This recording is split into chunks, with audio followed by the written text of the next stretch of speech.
Hey guys, this is Dr. Jen with Conscious Healing Solutions, and I'm here on Free Therapy Friday to talk to you about the idea of compassion.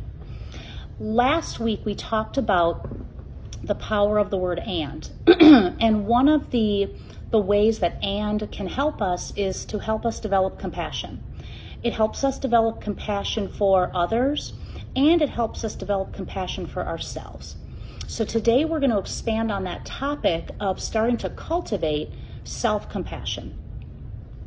In Buddhist philosophy, self-compassion is defined as practicing kindness for ourselves. And oftentimes we don't practice that kindness for ourselves. We might get into that place of self-judgment, things that we feel we're doing wrong, things we feel we're not good enough at, things in our life that we feel that we need to fix, versus focusing on those things that we're doing well. Self-compassion is treating ourselves with a gentleness. It is treating ourselves with support. It's holding a space for ourselves of non-judgment and recognizing that most of the time we're all doing the best that we can.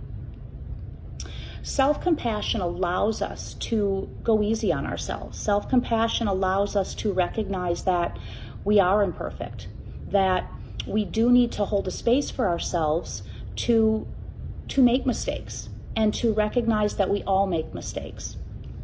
A lot of times throughout our day, we can get into a space of focusing on the things, again, that we've done wrong. Maybe we're focusing on the things that we should be doing better at work, versus taking a look at the things that we're actually really good at. And so when we fall into that place of focusing on that negativity, focusing on those shoulds, focusing on that place of self-judgment, it moves us farther away from being able to be kind to ourselves.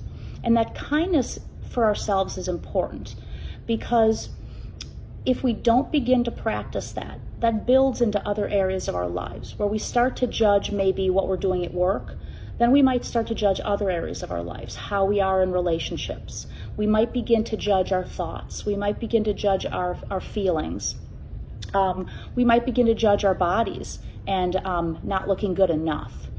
And the idea here is to recognize that, again, we are doing the best that we can. So how do we practice that self-compassion? How do we cultivate that space of loving kindness for ourselves? The first way that we can do this is to practice mindfulness. And mindfulness in this sense means being aware of when we're not being compassionate for ourselves. Being aware of those parts of our life that we tend to judge ourselves harshly for. Being aware of times that we might put ourselves down. Because if we're not aware of that judgment, if we're not aware of when we're not practicing compassion for ourselves, it's harder to fix. It's harder to start to shift that way of thinking. So again, the first step is to practice that mindfulness.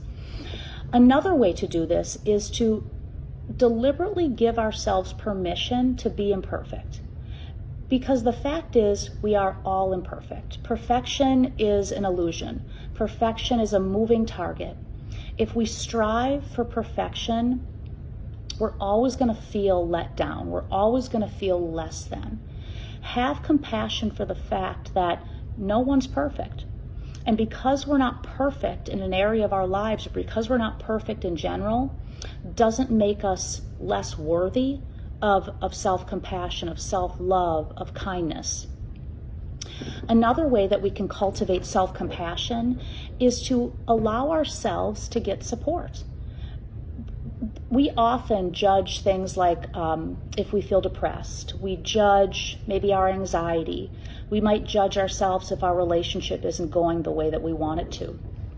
Well, self-compassion, self-kindness would be allowing ourselves to gain support, to reach out to a support, to reach out to a therapist, and set aside that judgment of that maybe comes with it like, well, I shouldn't need somebody to help me through this, when the fact is most of us need help at some point or another in our lives, and most of us need outside help. And then finally, start to practice self-care. Self-care is a big part of developing compassion for ourselves. Self-care is a big part of cultivating that kindness for ourselves. And self-care can look a lot of different ways. For some of us, self-care is taking time each day for a quiet space to meditate. For some of us, it's allowing space to exercise, to work our physical body if we need to. For some of us, self-care is making sure that we make time to do the things we enjoy, maybe spending time with friends, going out for a walk.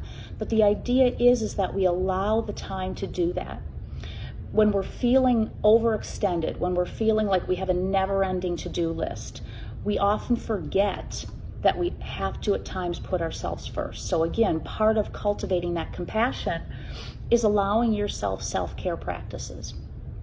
So what I'd like you guys to do over the next week is, first of all, be aware. Be aware of the judgments you have of yourself.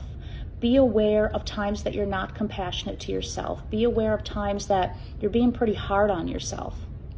And start to put into practice some of these things that we've talked about, being mindful, giving yourself permission to be imperfect, allowing yourself to reach out for support if you need to, and then finally, really cultivating a self-care plan. So I hope you guys enjoyed this Free Therapy Friday.